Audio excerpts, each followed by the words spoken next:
Question number 20 देखिए, Ramkali saved 5 rupees in the first week of a year and then increased her weekly saving by 1.75 rupees. If in the nth week her weekly saving becomes 20.75 rupees, find n. कह रहे रामकली जो है first year के first week में 5 rupees save करते हैं और उनकी सेविंग इंक्रीज होती चली जाती है, हर वीक में 1.75 रुपीज़ इंक्रीज होते हैं और उनकी सेविंग कितनी हो गई, 20.75 रुपीज़ सेविंग हो गई. तो nth वीक, कौन से वीक में सेविंग इनकी 20.75 रुपीज़ हो गई है, तो n की वैल्यू आपको बतानी है. तो क्वेश्चन नंबर 20, फर्स्ट वीक में सेविंग कितनी है, 5 रुपीज़ है. ठीक, सेकेंड वीक में क्या है, हर वीक में 1.75 रुपीज़ इंक्रीज़ हो रही है, यानी 5 में 1.75 इंक्रीज़ कर देंगे, कितना आ जाएगा 6.75. कितना आ जाएगा 6.75. ऐसे करते करते एक वीक में इनकी सेविंग मतलब एक वीक में 20.75 रुपीज़ हो चुकी है. कितनी सेविंग हो चुकी, 20.75 रुपीज़. ठीक, 5 आपका A1 आ जाएगा, 6.75 ये आपका A2 हो गया और ये आपकी सेविंग हो गई nth टर्म. n की वैल्यू आपको फाइंड करनी है और d भी आपको पता है 1.75 है. क्यों है, क्योंकि जितनी सैलरी इंक्रीज़ हो रही है, सेविंग इंक्रीज़ हो रही है, उतना ही आपकी डी की वैल्यू हो गई. नहीं पता तो करके देख लेते हैं. A2 माइनस A1, A2 की वैल्यू 6.75 माइनस कर देंगे, A1 आपका 5 हो गया. 6.7 में से 5 माइनस कर देंगे, 1.75 आया. देखिए जितनी सेविंग इंक्रीज़ हो रही है वही क्या होती है हमारी डी की वैल्यू. अब हमें क्या करना, nth टर्म का फॉर्मूला लगाना है. an equal to A1 plus n minus 1 D. an कितना गिवन है, 20.75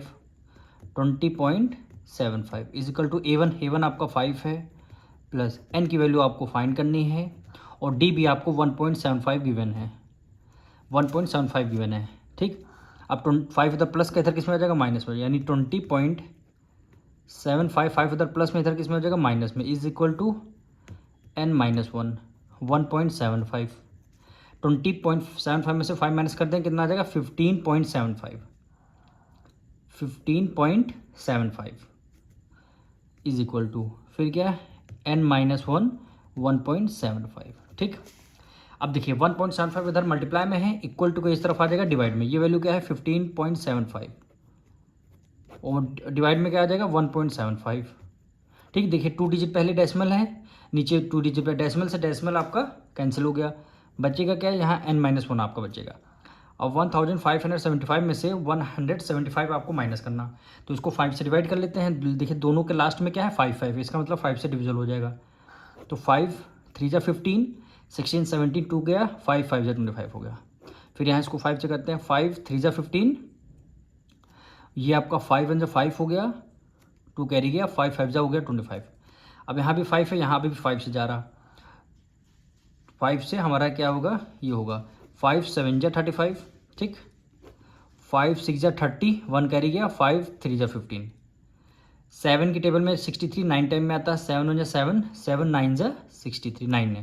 तो ये जिसको डिवाइड करने के बाद n की वैल्यू क्या आई, n की वैल्यू n की अभी नहीं 9 आई है. तो इसको इधर यहाँ पे देखिए n is equal to 9 is equal to ये क्या हो गया n माइनस 1, ये वाला होगा. अब 1 इधर देखिए माइनस में, इधर किस में आ जाएगा, प्लस में आ जाएगा. तो इसको जब ऐड करेंगे तो 9 प्लस 1 आ जाएगा, इज इक्वल टू इधर केवल आपकी n की वैल्यू बचेगी, 1 इधर माइनस में, इधर आपका प्लस में आ जाएगा, यानी 10th, यानी n की वैल्यू 10 आ जाएगी. यानी 10th वीक में सेविंग इनकी कितनी हो जाएगी 20.75. यानी 10th वीक में n की वैल्यू पूछी गई, यानी टाइम पूछा गया था, यानी 10th वीक में इनकी सेविंग 20.75 होगा. यही आपका आंसर हो जाएगा.